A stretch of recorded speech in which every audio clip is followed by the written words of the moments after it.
Olá, galerinha, seja bem-vindo à nossa primeira aula de filosofia. Hoje, nessa nossa primeira aula de filosofia, nós vamos estudar o livro Iniciação à Filosofia de Marilena Chauí e iremos começar com o capítulo 1, a Atitude Filosófica. Antes mesmo de você ler o capítulo, Atitude Filosófica, oriento que você assista o filme Matrix. Se você ainda não assistiu, vale a pena. Porque, para explicar esse primeiro capítulo, Marilena faz um paralelo entre o filme e a história da filosofia. Quando eu assisti esse filme a primeira vez, o que me chamou a atenção foi os efeitos especiais e as cenas de ações.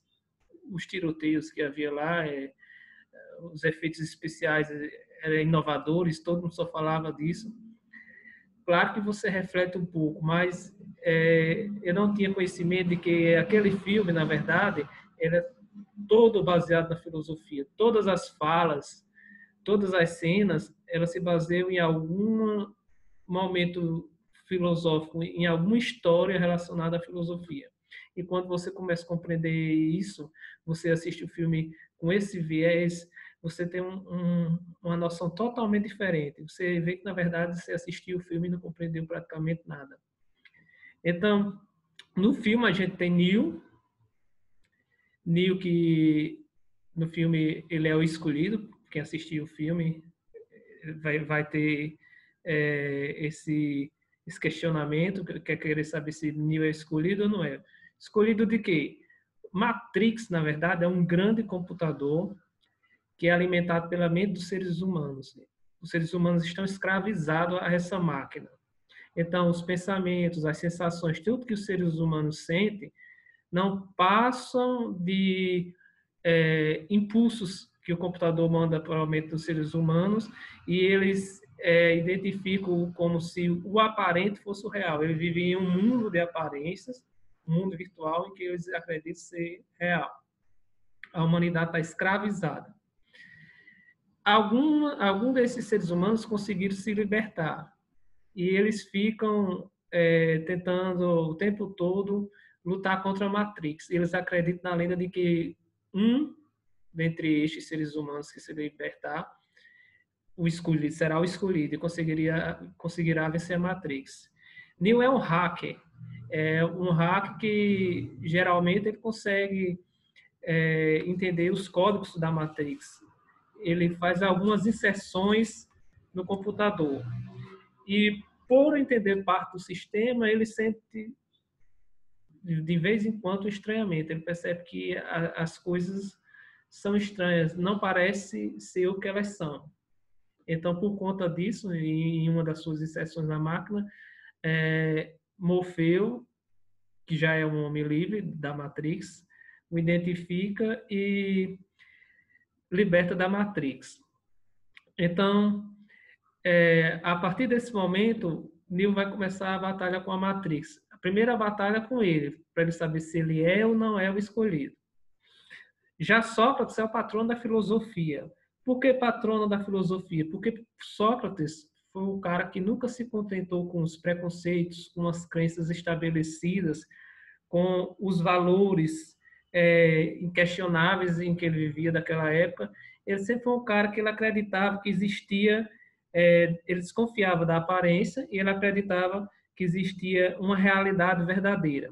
Por quê? No tempo de Sócrates, existiam alguns filósofos que diziam que não existia uma verdade universal, que existiam só opiniões. Quando essas opiniões são repetidas por muitas pessoas, então elas se tornam verdade. Sócrates dizia que não, que existia uma verdade universal e que as pessoas deveriam procurar, que boa parte das coisas que eles acreditavam, eles não conseguiram explicar, isso era apenas crenças que foram inventadas. Então, tanto Sócrates quanto Neo, ele tem alguma semelhança. Então, aqui a gente destaca algumas. Ambos julgavam que existe uma diferença entre as coisas tal como aparecem e as coisas como tal como são na realidade, em sua essência. Tanto Neo como Sócrates percebiam que viviam um mundo de aparências, que eles precisavam buscar algo além dessas aparências, precisavam buscar a verdade. E é justamente esse desejo de conhecer foi que fez com que eles lutassem contra o sistema. Neo lutava contra a Matrix e nós todo tempo lutando contra o sistema. Há uma relação entre a Matrix e o que nós vivemos. É como se nós também vivêssemos em uma Matrix. Tanto que Morfeu diz o seguinte: assim como todo mundo, você nasceu em um cativeiro, preso em uma cela que você não pode sentir, provar ou tocar, uma prisão para a sua mente. Na sociedade é a mesma coisa. A gente nasce e quando a gente nasce já existe comportamentos, valores, normas pré-estabelecidas e a gente só aprende a repeti-los. Então, Sócrates sabia disso. Em outra cena do filme, Morfeu diz a Neo: a Matrix está em todo lugar, é tudo que nos rodeia, mesmo agora nesta sala. Você pode vê-la quando olha para a janela ou quando você liga a sua televisão. Você pode sentir quando você vai para o trabalho, quando você vai à igreja, quando paga seus impostos. É o mundo que foi colocado diante dos seus olhos para cegar a liberdade. Então, a gente geralmente acredita muito que a gente tem o direito de escolha. Mas, quando a gente nasce, quando a gente cresce, nos passaram uma série de comportamentos, de valores, em que a gente não tem direito de escolha. Para todo tempo, para onde a gente olhar, existe um sistema. E esse sistema é que impõe o que a gente deve fazer. Ele é que impõe o que é certo, o que é errado. Então, para ambos, segundo ponto, para ambos, permanecer na aparência é um estado indesejável. Eles não queriam permanecer na aparência, porque ela oculta a realidade e por isso impede que as pessoas vivam no mundo real. Para ele, o real e o aparente se opõem ao verdadeiro e ao falso. Portanto, no mundo aparente só se pode ter uma vida aparente, uma vida falsa. Tem gente que prefere viver no mundo das aparências, é muito mais confortável do que no mundo real. Tem gente que prefere se apegar a certas crenças. Tem gente que prefere se apegar a certos preconceitos, que isso faz com que eles se sintam bem. Tem gente que procura crenças e não questiona essas crenças, porque para eles é muito melhor viver sob elas. Então, Neo e Sócrates não.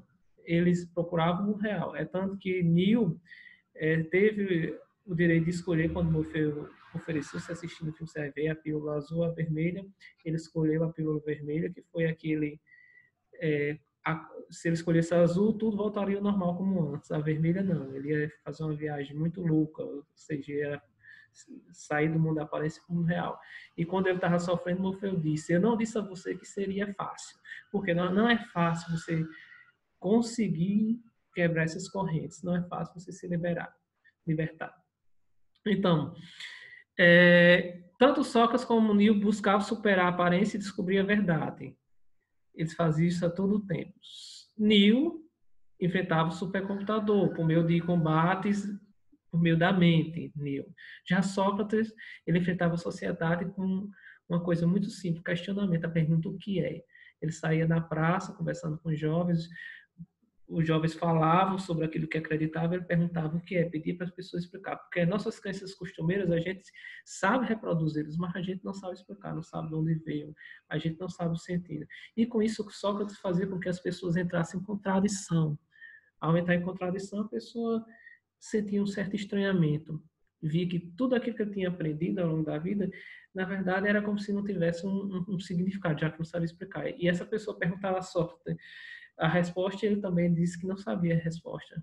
Então, era questão de induzir a pessoa a refletir, era o que ele fazia.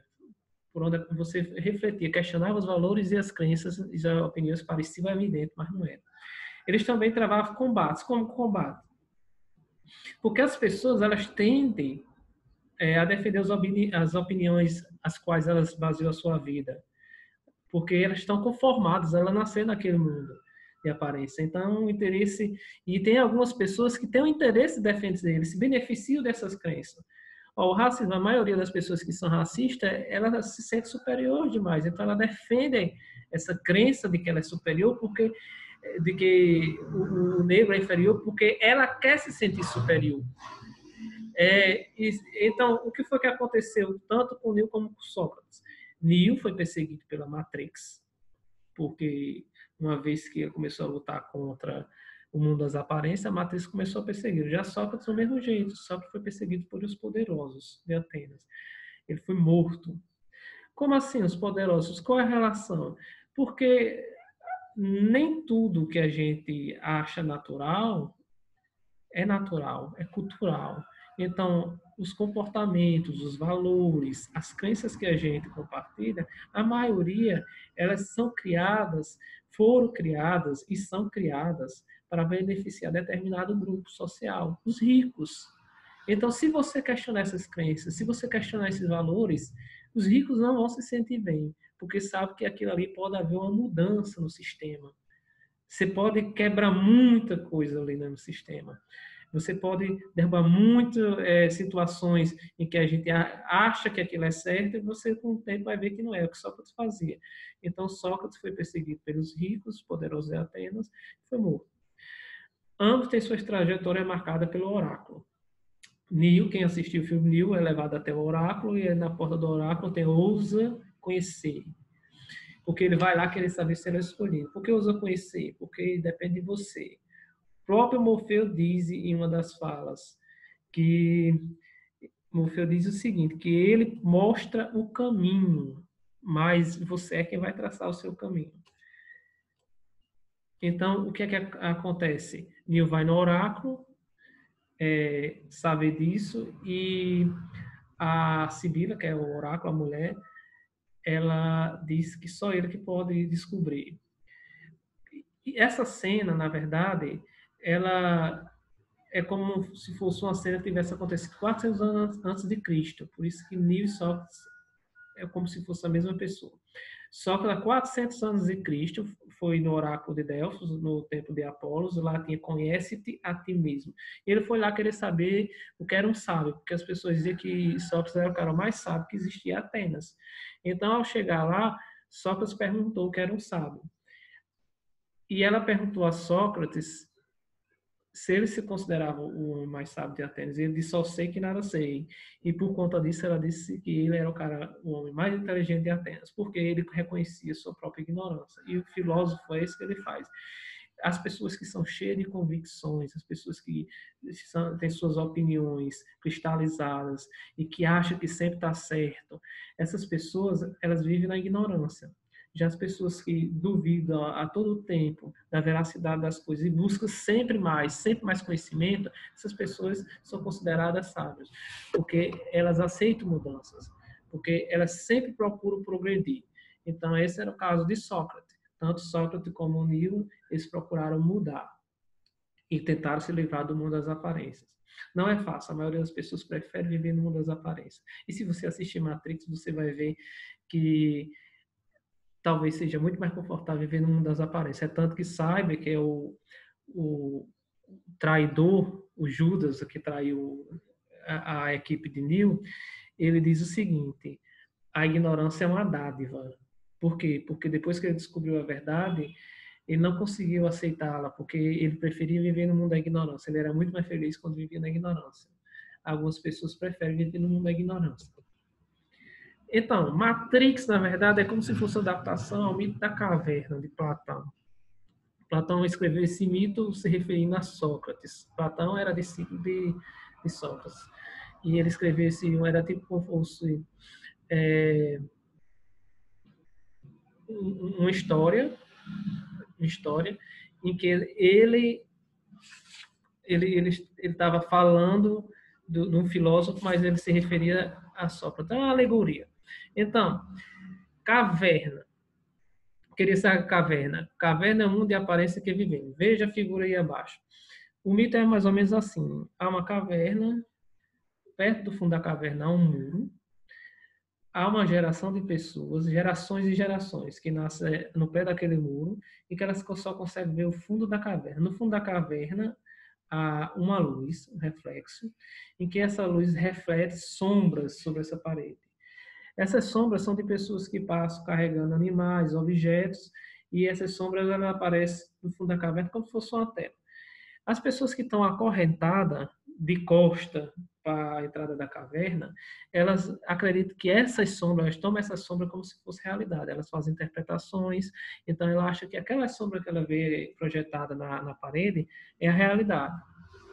Elas estão acorrentadas ali e ninguém nunca tentou sair dali, porque nasceram ali e vivem ali, sempre viveram aquilo é como se fosse algo totalmente natural. Só tem que um desses prisioneiros, né, ele consegue se livrar dessas correntes e ele vai em busca, ele sai da caverna e vai em busca da luz. No primeiro momento, ao ver a luz, ele sente medo, então ele pensa em voltar para o conforto, porque as crenças que a gente tem costumeira é confortável. A caverna para a gente, onde nós vivemos, é bastante confortável. A gente tem medo do novo, mas ele enfrenta, abrindo os olhos aos poucos, dando poucos passos, e quando ele chega lá fora, ele se encanta com a maravilha da realidade do mundo lá fora. Ele anda muito, conhece bastante e não quer mais voltar para a caverna. Aí ele se lembra que o povo dele ainda está aprisionado lá. E ele volta para tentar mostrar a eles que existe, por trás daquilo ali, existe um mundo real, aquele que ele vive não é real. E que eles poderiam se livrar daquelas correntes. Só tem que ele é ignorado por todos. E claro, até ser morto foi. Por quê? Porque as pessoas acreditam mais nas suas crenças, elas fazem qualquer coisa para proteger suas crenças. Então, veja que essa alegoria, ela retrata praticamente a história de Sócrates. O que é caverna? A caverna é uma das aparências que nós vivemos aprisionados. Grilhões de corrente, preconceitos e opiniões, crenças de que o que percebemos que é realidade. São as crenças, os preconceitos e opiniões que a gente sempre acredita e acha que é realidade. Luz do sol seria a luz da verdade, que ilumina. O instrumento que liberta o prisioneiro rebelde com o qual deseja libertar os outros. Filosofia. A filosofia é quem pode libertar. Por isso que a filosofia é tão perseguida. Sombras projetadas no fundo, as coisas que percebemos. Prisioneiro que se liberta e sai da caverna. O filósofo. O filósofo foi o cara que ousou conhecer algo diferente. O filósofo foi quem buscou o saber. Mundo iluminado pelo sol da verdade. É a realidade. A realidade é o sol da verdade, que ilumina todos. Ele pode queimar, mas é a realidade. Homem que sai da caverna. Para Platão, Sócrates. Ou seja, o filósofo, aquele que não se contenta com os preconceitos estabelecidos, com as opiniões, com as crenças costumeiras. Ele não se contenta com o senso comum. Ele sempre procura questionar e refletir. Então, aqui a gente tem mais ou menos um resumo do que Mariana Chaves chama de nossas crenças costumeiras. São aquelas crenças cotidianas que a gente aprende dia a dia, a gente aceita, nunca questiona, acha que é verdade, parece natural, óbvia. Então, é algo que você aprendeu e que você vai repassar, e se alguém disser que está errado, você vai dizer, eu aprendi assim, assim, assado, não tem o que fazer. Então, nós acreditamos que existe a verdade e a mentira. O que seria verdade para a gente? Diz as coisas tal como são. Se você diz tal como é verdade. Mentira é o que distorce a realidade. A gente acredita que a mentira é a deformação da realidade. É o que a gente acredita. Vou botar aqui. Mentira é a deformação da realidade. E que a mentira ela é voluntária. O mentiroso ele mente porque quer, é voluntariamente. Ninguém faz porque ele mente. Já o som, a loucura e o erro, ele é involuntário, ele é ilusão. Você não faz porque quer, mas é uma ilusão. A gente acredita que pessoas possuem vontade. Essas vontades podem ser morais ou imorais. Quando são moral é do bem e imoral é do mal. E aqui a gente pode escolher entre o bem e o mal. E esse direito de escolha é a liberdade que nós temos, são as nossas ações voluntárias. Então, isso tudo tomamos como fato óbvio e inquestionável, a existência de uma sociedade com regras, normas, permissão e proibição. A gente acredita nisso tudo como se fosse algo normal, costumeiro. Eu nasci nessa sociedade, então é assim, não tenho o que fazer, não tenho o que mudar. As coisas sempre foram assim, ocorreram assim. Porque é verdade, sempre foi verdade, não tem como mudar. Quando surge um novo ponto de vista, porque isso sempre foi assim, desde os começos dos tempos, sendo que, na verdade, você não consegue compreender que aquilo ali é uma criação cultural, que em algumas situações, em alguns outros países, não é daquela forma. O que é que nós precisamos entender? É que a maioria dessas pessoas, a maioria das pessoas que acreditam nas suas crenças costumeiras, elas não vão despertar. Praticamente todas estão inertes. Então, a gente depende do sistema. E querer lutar contra ele é muito difícil. A maioria protege o sistema. Nasceu, se criou, então é mais fácil lutar pelo sistema. Acreditamos que quando alguém defende muito o ponto de vista, ele é o quê? Subjetivo, ele é levado pelos sentimentos, ele perde a objetividade. E a gente acredita que a objetividade é imparcial, é algo perfeito. É você perceber a realidade tal como ela é. Subjetiva é você deformar a realidade. É o que nós acreditamos. Também acreditamos que legal seria aquilo que tem o mesmo gosto da gente. São as atitudes, hábitos, comportamento parecido, ações parecidas. Então, a crença silenciosa de aceitação, que é diferente da gente, não é legal. O que é diferente da gente é ilegal, é chato. O que é diferente da gente não é bom. Então, os hábitos parecidos. Então, isso é uma questão de sociedade. A gente compreende que a sociedade ela se transforma assim, em agrupamentos. E se não for bem assim? E se não for dessa forma? No filme, tem uma hora que ele diz: já tiveste algum sonho do qual tivesse certo que fosse real? Alguma vez você já teve um sonho que parecesse real? E se fosse incapaz de acordar desse sonho, como conseguir distinguir a diferença entre o mundo do sonho e o mundo real? Então, e se muitas vezes você perceber que tudo aquilo que você estava vivendo era como se fosse um sonho irreal? Se haver uma contradição entre a visão e a realidade, entre o que você acreditava que era real, você vê que aquilo na verdade não é real. Você acreditava que era justo, você vê que não é justo. E quando começa a surgir essas situações de desconfiança, quantas vezes não passamos por essas situações de desconfiar das coisas? Hora de nós mesmos, hora dos outros, das outras coisas. Então, isso acontece. E quando acontece isso, é porque você está passando pelo estranhamento. É o primeiro passo do estranhamento. Então, vamos aqui. Ó. Temos a crença na liberdade, mas somos dominados pela regra de nossa sociedade. Como assim? Temos a crença na liberdade, mas somos dominados pela regra da sociedade. A gente acredita que somos livres, mas na verdade não. Quando, dependendo do país que você nascer, vai haver regras. Essas regras, a maioria das vezes, são injustas. Às vezes as regras existem, não são cumpridas, e você acredita que tem o direito à liberdade. Se você estiver acompanhando a televisão, ultimamente você viu que o dono da Ricardo Eletromóvel, Ricardo, foi preso por sonegar 400 milhões de reais. 400 milhões! E ele conseguiu um habeas corpus em 24 horas e hoje ele está livre, ele não vai ser mais preso. E teve um cara que foi preso acusado de roubar um vidro de shampoo. Já faz mais de ano que ele está na prisão e não aceitaram o habeas corpus dele. Então, veja, qual a diferença? Você acredita que ladrão é ladrão no seu mundo de aparência. Veja que um cara foi preso no Rio de Janeiro com 200 quilos de cocaína. Esse cara foi solto, era filho de desembargador. E qualquer um pobre negro que for pego poucas gramas de maconha, ele vai passar 3, 4 anos na prisão. Vocês acompanharam o caso do policial que foi humilhado em Alphaville? A mulher estava apanhando o marido e prestou queixa, chamou a polícia. Quando a polícia chegou lá, o cara humilhou o policial não fez praticamente nada. Depois esperou reforço e levou o cara para o presídio. Mas quando chega na favela, o que é que a polícia geralmente faz? Desce o cacete, entra nas casas, até matar, mata se for necessário. Então, essa questão de que crença na liberdade, todo mundo é igual, você é livre para fazer o que você quer, seus direitos são garantidos, sociedade, direitos são garantidos? Não são. Então, é o que a gente deve pensar. A gente vê muito na televisão, o pessoal defende a pena de morte no Brasil. Imagina aí, se tivesse pena de morte no Brasil. Os pobres que fossem acusados, eles teriam direito à defesa? Eles têm direito à defesa? Veja a questão do habeas corpus aí do cara que pegou o vidro de shampoo. Ele tem direito à defesa? E o Ricardo, que roubou 400 milhões. Veja, essa é uma ideia, como a maioria das ideias, elas vêm dos ricos.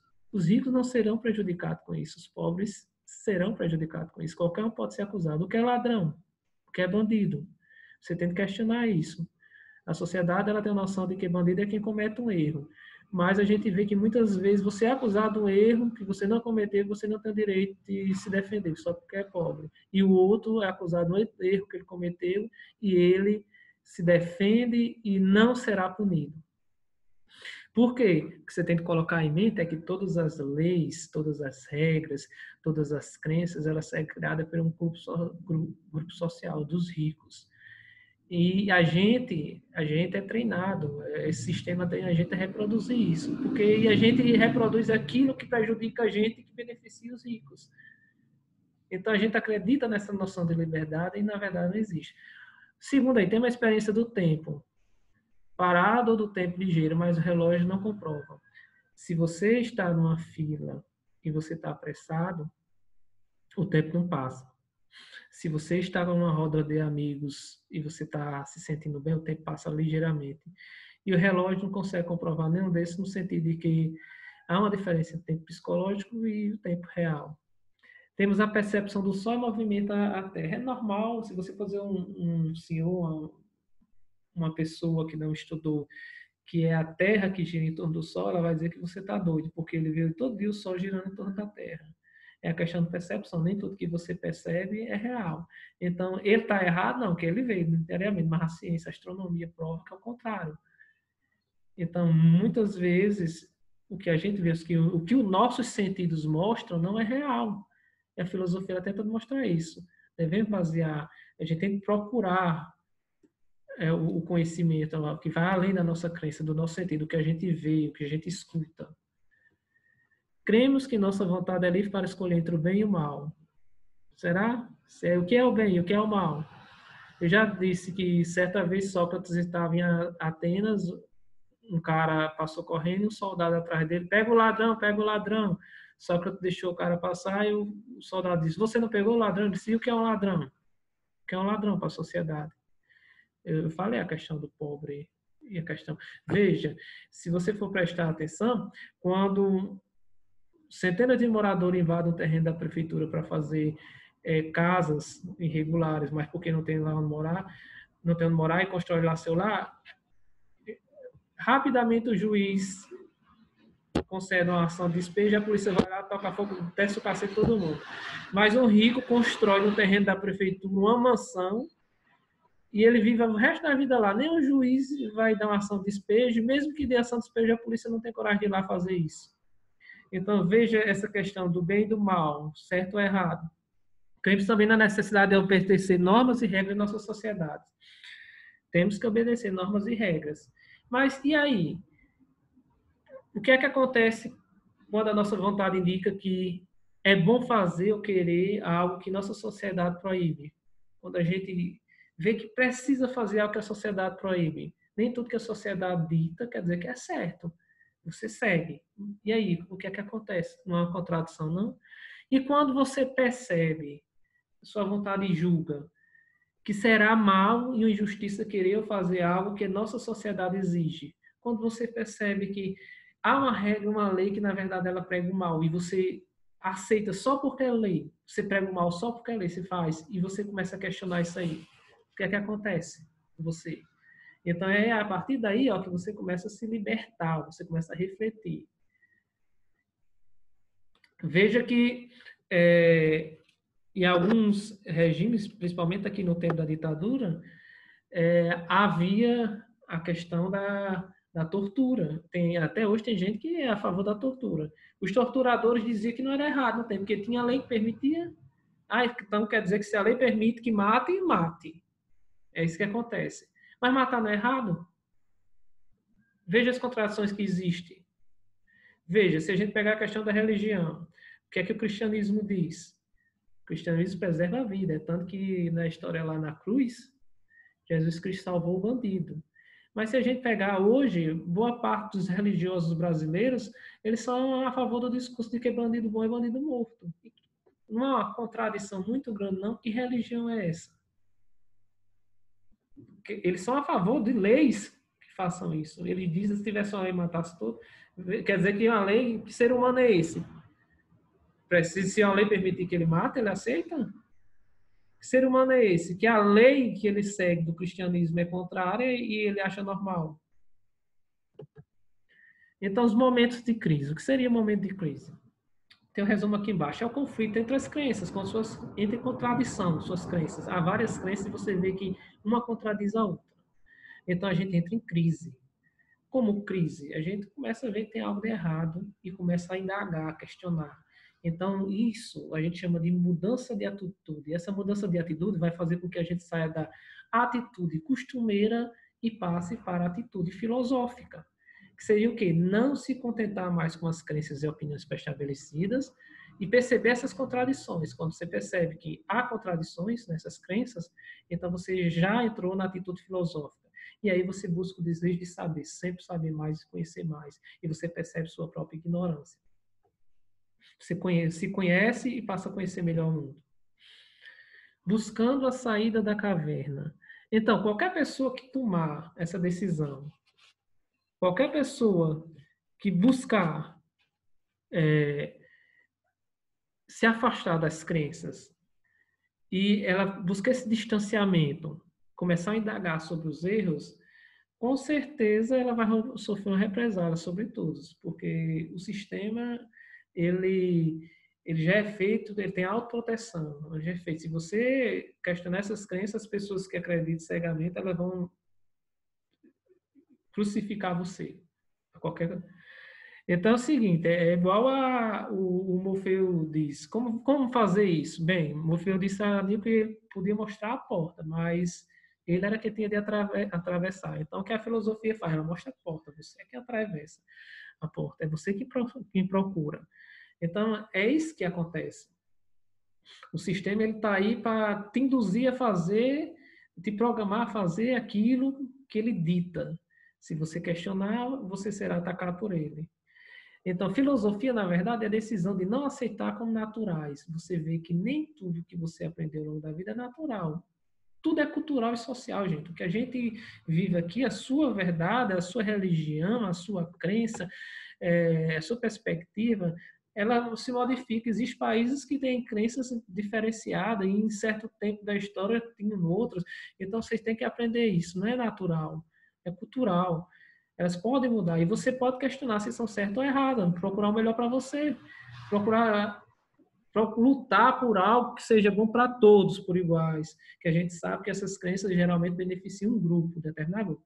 Óbvios e evidentes as coisas, as ideias, os fatos, as situações, valores, comportamentos cotidianos. Nada é óbvio, a não ser que você aceite. Jamais, quando você se torna um filósofo, jamais aceita sem antes investigar e ser compreendida. Então, o que te contam antes você tem que investigar e compreender. Isso até no dia a dia. Às vezes alguém te conta uma história e você repete ela para outra pessoa, joga, sendo que essa história não tem nem pé nem cabeça, não tem certeza. Você poderia simplesmente parar e ver um monte de contradição que há nessa história. Ou seja, não se sustenta.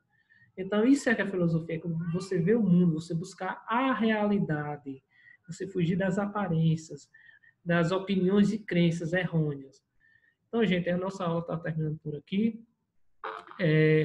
Qualquer dúvida que vocês tivessem, me procure pelo WhatsApp. E eu vou deixar uma atividade aí no Siga Eduque. Até mais. Até a próxima.